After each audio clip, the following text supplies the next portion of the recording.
El Instituto Nacional de Enfermedades Respiratorias, ubicado al sur de la Ciudad de México, ha sido un sitio clave en la lucha contra el COVID-19 en nuestro país, ya que al formar parte de la red de hospitales e institutos de alta especialidad, aumentó hasta en 8 veces su capacidad de atención para la emergencia sanitaria causada por el COVID. El INER ha atendido a más de 1,200 pacientes graves y muy graves. A pesar de esto, y gracias a sus protocolos, no se ha registrado ninguna muerte entre las 3,000 personas que trabajan en ese instituto de clase mundial. Acompáñenos a conversar con el doctor Jorge Salas Hernández, director general del INER, para que nos diga cómo se encuentra hoy el personal que trabaja en el INER luego de este incansable trabajo. En el análisis, como siempre, el doctor Guillermo de Loya.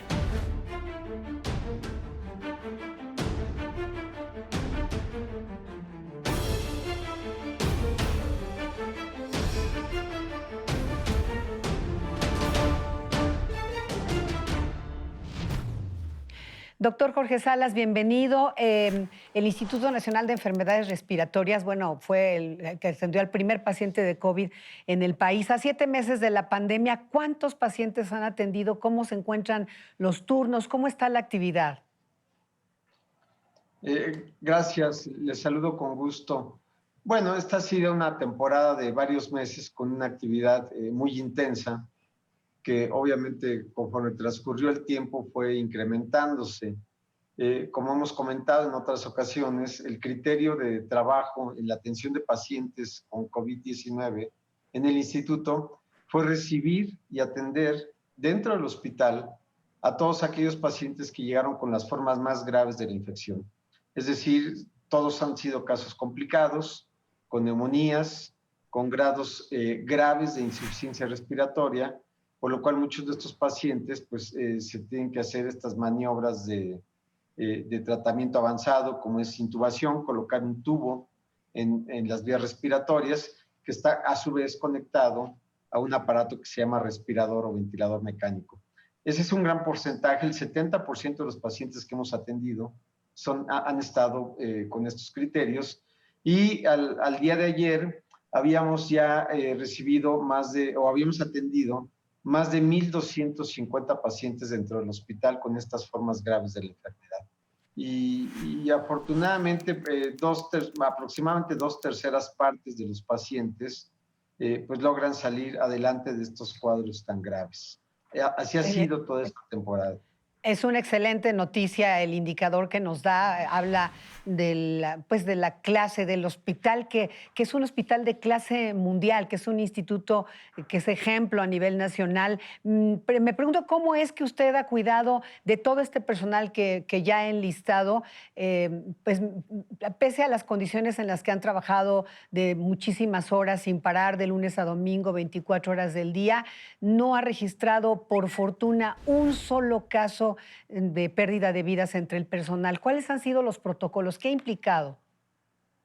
Sí, efectivamente. La verdad es que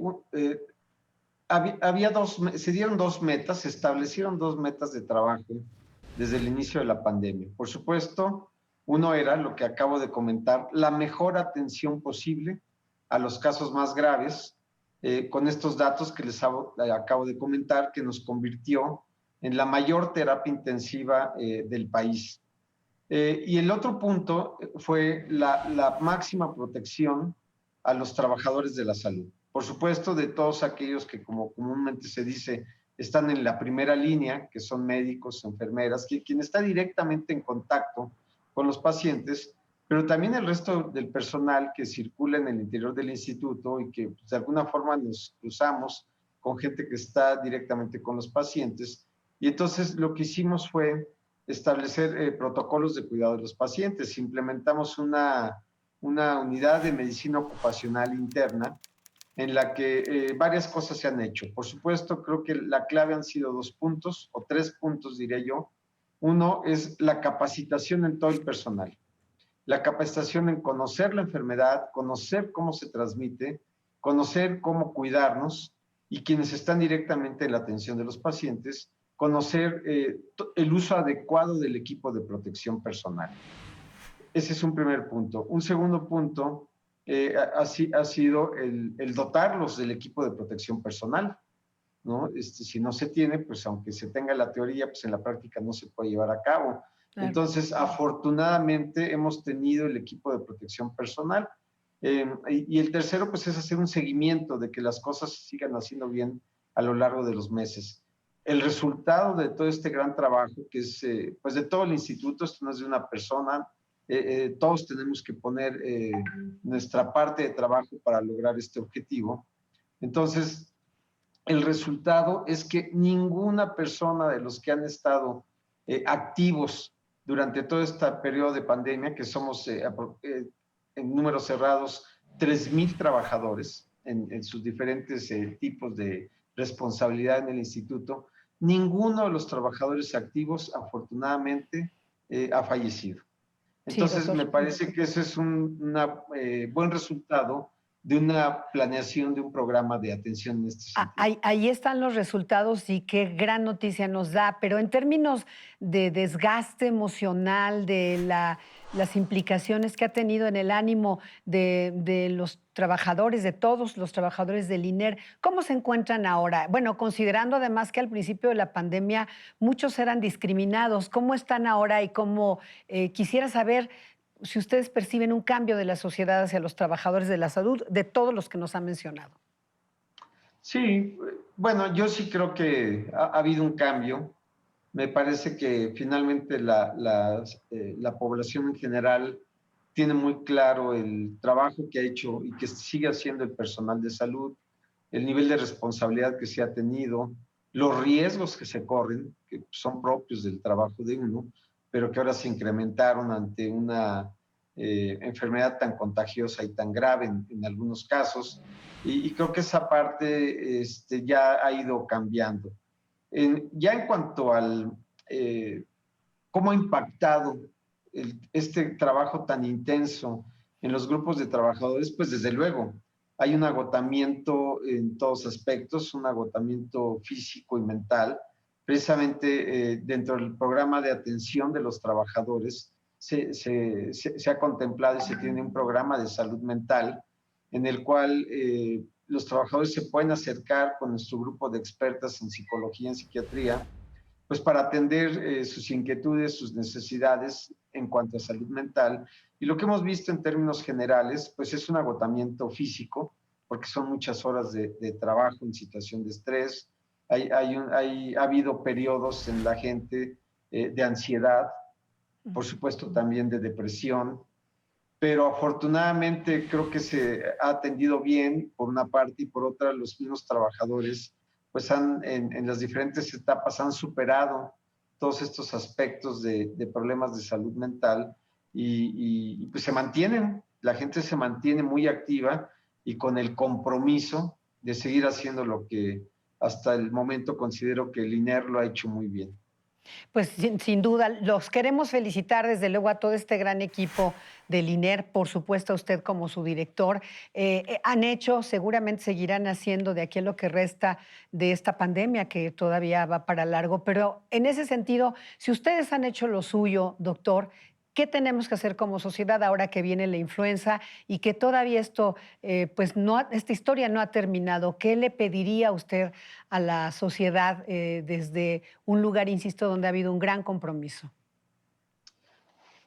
Sí, bueno, yo lo que les pido a la gente en todo el país, por supuesto, es mantener la disciplina en lo que es los cuidados personales. Esas son, sin duda alguna, herramientas que están al alcance de uno, que uno mismo los pone en acción y que desafortunadamente uno mismo puede violar todos estos protocolos de autocuidado y ponerse en riesgo los contagios. Más ahora en el que no solo estará presente COVID todavía por algunos meses, por varios meses, sino que ahora ya con la llegada desde el punto de vista epidemiológico de la temporada invernal, ya pues prácticamente estamos en el momento en que empezarán a aparecer los casos de influenza, como cada año, y como así ha sido desde hace 11 años.